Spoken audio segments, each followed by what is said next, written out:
എല്ലാവർക്കും നമസ്കാരം. 3 സിനിമകളാണ് റിലീസായിട്ടുള്ളത്. ഇന്നലെ രാത്രി മരണമാസ് കണ്ടു, ഇന്ന് രാവിലെ ജിംഖാന കണ്ടു. ആദ്യം നമ്മൾ ബസൂക്ക കണ്ടിട്ടുണ്ടായിരുന്നു. ചില സിനിമകളിൽ അവസാനത്തെ 20 മിനിറ്റൊക്കെ ആയിരിക്കും തീ. എന്നാൽ മരണമാസിലേക്ക് എത്തുമ്പോൾ ഇതിൻ്റെ ആദ്യത്തെ 20 മിനിറ്റ് തന്നെ തീ തന്നെയാണ്. കോമഡിയാണ്. പടത്തിലെ ആദ്യത്തെ സീനിൽ തന്നെ നമ്മൾ പടത്തിൽ ഇന്നാവും. പിന്നെ അങ്ങോട്ട് ചിരിയുടെ ബഹളമാണ്. ചിരി എന്ന് പറഞ്ഞാൽ ചെറിയ ചിരിയല്ല, ഇങ്ങനെ മാലപ്പടക്കം പോലെ ഇങ്ങനെ ചിരിയാണ്. ഈ താഴത്തെ ഓഡിയൻസിൽ നിന്ന് തുടങ്ങിയിട്ട് മേളിൽ വരെ ഇങ്ങനെ ചിരിക്കുന്ന രീതിയിലുള്ള പരിപാടികൾ ഇതിൻ്റെ അകത്ത് ആദ്യത്തെ 20 മിനിറ്റിൽ വർക്കൗട്ടായിട്ടുണ്ട്. അതിൻ്റെ ഇടയിൽ തന്നെ നമ്മുടെ വിജയുടെ റെഫറൻസ് വരുന്നുണ്ട് ബേസിലിൻ്റെ ഭാഗത്തുനിന്നും. സുരേഷ് കൃഷ്ണയുടെ കൺവിൻസിങ് പരിപാടികൾ വരുന്നുണ്ട്. ആൻഡ് സിജു നല്ല രീതിയിൽ അഭിനയിച്ചിട്ടുണ്ട് ഇതിൻ്റെ അകത്ത്. പുള്ളിയുടെ എഴുത്താണെങ്കിലും പുള്ളിയുടെ അഭിനയമാണെങ്കിലും എല്ലാം വളരെ നല്ല രീതിയിൽ ബാലൻസ് ആയിട്ട് പോകുന്നുണ്ട്. പിന്നെ ഇതിൻ്റെ അകത്ത് കുറേ ടാഗ് ലൈൻ കൊടുത്തിട്ടുണ്ട്. ഇതിൻ്റെ പ്രൊഡ്യൂസറായിട്ടുള്ള ടോവിനോ ഈ സിനിമയിൽ ഇത്രയും ഒരു മരണമാസ് ഗസ്റ്റ് റോൾ എൻട്രി ചെയ്യുമെന്നൊന്നും വിചാരിച്ചിട്ടില്ല. അത് ഒരു രസമുള്ള പരിപാടിയായിരുന്നു. അത് നിങ്ങൾ തിയേറ്ററിൽ കണ്ട് തന്നെ മനസ്സിലാക്കുക. പിന്നെ ഈ സിനിമയുടെ 20 മിനിറ്റ് കഴിഞ്ഞിട്ട് ഈ സിനിമ സ്റ്റോറി ഡെവലപ്പ് ചെയ്യാൻ വേണ്ടി കുറച്ച് സമയമെടുക്കും. ഡ്രാമയിലോട്ട് പോകും. കുറച്ച് സെൻറ്റിമെൻറ്റ്സ് പരിപാടികളൊക്കെ വരുന്നുണ്ട്. അവിടെ വന്നപ്പോൾ സിനിമ കുറച്ചും കൂടെ ലാഗായി. കാരണം എന്ന് വെച്ചാൽ ഈ കോമഡി കുറഞ്ഞു പോയ പോലെ തോന്നിയിട്ടുണ്ട്. പിന്നെ ബേസിലൊരു വീഡിയോ വലിച്ചതിന് ശേഷം ബേസിലിൻ്റെ ക്യാരക്ടർ അങ്ങോട്ട് ഡൗൺ ആയി പോകുന്നുണ്ട്. പിന്നെ ബേസിലിന് കാര്യമായിട്ട് സംസാരിക്കാനൊന്നുമില്ല. പിന്നെ ആ ഒരു കെട്ട് മാറിയതിന് ശേഷം ബേസിൽ ഓൺ ആവുന്നുണ്ട്. ഈ സിനിമയുടെ കോമഡി പേസിങ് ഒരു വശത്ത് ഇങ്ങനെ താന്നു പോയിട്ട് പിന്നീട് അങ്ങോട്ട് കയറി വരുന്നുണ്ട്. അത് ആ ഡ്രാമ ബിൽഡ് ചെയ്യാൻ എടുക്കുന്ന ഒരു സമയമാണ്. സെക്കൻഡ് ഹാഫിൽ വീണ്ടും കോമഡി ട്രാക്കിലോട്ട് വരുന്നുണ്ട്. നൈസ് കോമഡികൾ വീണ്ടും വർക്കൗട്ട് ആകുന്നുണ്ട്. ബേസിലിൻ്റെ നായികയാണെങ്കിൽ ഫസ്റ്റ് ഹാഫിൽ വലിയ രീതിയിലുള്ള അഭിനയമൊന്നും ഇല്ലായിരുന്നു. പക്ഷേ സെക്കൻഡ് ഹാഫിൽ പുള്ളിക്കാരി അങ്ങോട്ട് ഓൺ ആയിട്ടുണ്ട്. പുള്ളിക്കാരി ഒരു ആക്ഷൻ സീനിന് വേണ്ടിയുള്ള ഒരു പരിപാടി ഇതിൻ്റെ അകത്ത് ചെയ്യുന്നുണ്ട്. അത് കിടുവായിട്ട് തന്നെ വന്നിട്ടുണ്ട്. അത് നിങ്ങൾക്ക് തിയേറ്ററിൽ എൻജോയ് ചെയ്യാൻ പറ്റുന്ന മറ്റൊരു മൊമെൻറ്റ് തന്നെയായിരിക്കും. പിന്നെ അവരുടെ ആ ഒരു ഫുൾ പരിപാടി, അതായത് ഒരു ബസ്സിൻ്റെ അകത്താണ് ഈ പരിപാടികളൊക്കെ നടക്കുന്നത്. ആൻഡ് അതൊക്കെ രസമായിട്ട് തന്നെ വന്നിട്ടുണ്ട്. പിന്നെ സീരിയൽ കില്ലറായിട്ട് അഭിനയിച്ചിട്ടുള്ള പുള്ളി നല്ല പെർഫോമൻസ് കേട്ടോ.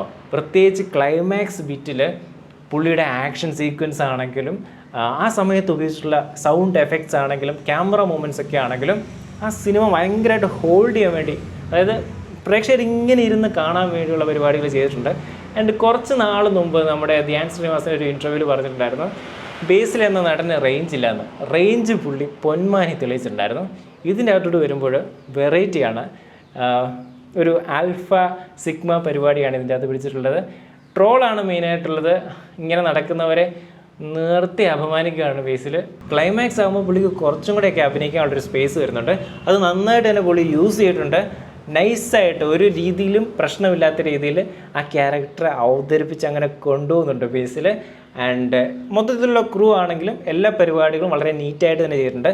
വൺ ടൈം ഉറപ്പായിട്ട് നിങ്ങൾക്ക് കാണാൻ പറ്റുന്ന ഒരു കോമഡി ചില സ്പൂഫുകളുള്ള സിനിമയാണ് മരണമാസ്. പിന്നെ ഡയറക്ഷൻ ആണെങ്കിലും ഇൻസ്റ്റഗ്രാം വൈബൊക്കെ ആണെങ്കിലും നമുക്ക് കണക്റ്റ് ആവുന്നുണ്ട്. അടുത്ത് നമുക്ക് പറയാനുള്ളത് ആലപ്പുഴ ജിംഖാനെ കുറിച്ചാണ്.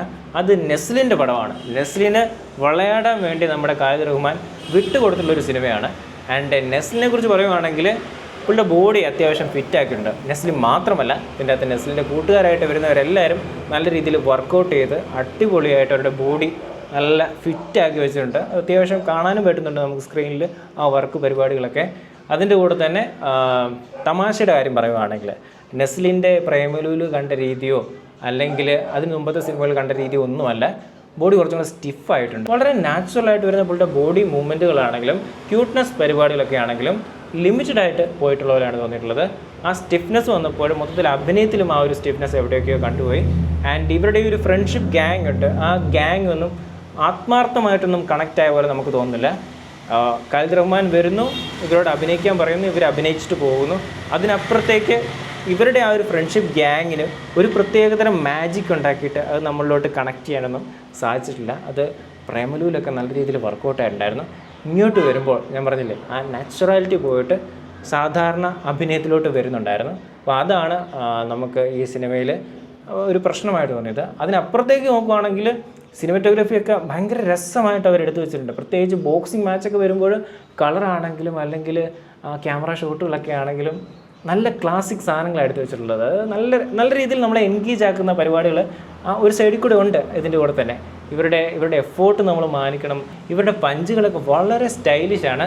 നല്ല രീതിയിലുള്ള കൊറിയോഗ്രാഫിയാണ് ഇതിൻ്റെ അകത്ത് വന്നിട്ടുള്ളത്. ആൻഡ് ഇവരുടെ കോച്ച് പരിപാടി അത്ര റെഡി ആയിട്ടില്ല. പുള്ളിക്കാരൻ്റെ ഇവരുമായിട്ടുള്ള സിങ്കും അത്ര രസമായിട്ട് വന്നിട്ടില്ല. ഇവരുടെ ഫാമിലി കാണിക്കുന്നതാണെങ്കിലും അങ്ങോട്ട് അങ്ങോട്ട് കണക്റ്റ് ആവുന്നില്ല. ബട്ട് മൊത്തത്തിൽ നമുക്ക് കണ്ടിരിക്കാൻ പറ്റുന്ന രീതിയിലുള്ള കുറേ നല്ല മൊമെൻറ്റുകൾ ഈ സിനിമയിലുണ്ട്. അപ്പം ബോക്സിങ്ങിൻ്റെ ഇടയിലാണെങ്കിലും ബോക്സിങ്ങിന് ശേഷമാണെങ്കിലും ഇവരുണ്ടാക്കുന്ന ഒരു ഓളമുണ്ട്. ഇപ്പം നെസ്ലിനെ ഒറ്റയ്ക്ക് പോയിട്ട് നിന്നുണ്ടാക്കുന്ന ഒരു ഓളമുണ്ട്. അതൊക്കെ രസമായിട്ട് അതിനകത്തുണ്ട്. നല്ല പണിയെടുത്തിട്ടുണ്ട് ഈ സിനിമയിൽ. പക്ഷേ അങ്ങനെ കുറച്ച് നാച്ചുറൽ അല്ലാത്ത പരിപാടികൾ ഇതിൻ്റെ അകത്ത് വന്നുകൊണ്ട് തന്നെ മൊത്തത്തിൽ അങ്ങോട്ട് എൻജോയ് ചെയ്യാൻ പറ്റത്തില്ല. പക്ഷേ നിങ്ങൾക്ക് ഉറപ്പായിട്ടും ഒരു തവണ കാണാൻ പറ്റുന്നൊരു സിനിമയാണ്. ആദ്യം നിങ്ങൾ പോയിട്ട് ബസൂക്ക കാണുക. ബസൂക്ക കണ്ടിട്ട് ഈ 2 സിനിമകൾ കണ്ടു കഴിഞ്ഞാൽ നിങ്ങൾക്ക് ഇഷ്ടപ്പെടും. ഈ ജിംഖാന സിനിമയിൽ സീനുകൾ വളരെ കുറവാണെങ്കിലും ഗണപതി അങ്ങോട്ട് ഇഷ്ടപ്പെട്ടു. കുറച്ച് ഡയലോഗുകളേ ഉള്ളൂ. എനിക്ക് തോന്നുന്നു ഡയലോഗുകൾ കുറയ്ക്കുമ്പോൾ അഭിനയം കൂടിക്കൂടി വരുന്ന പോലെയുള്ള ഒരു അവസ്ഥയായിരുന്നു തോന്നുന്നു. ഗണപതി നൈസായിട്ട് ഇവരുടെ റോൾ ചെയ്തിട്ടുണ്ട്. എന്തോ ഒരു പ്രത്യേക കണക്ഷൻ പുള്ളിയുമായിട്ട് നമുക്ക് ഈ ഒരു സിനിമയിൽ കിട്ടുന്നുണ്ട്.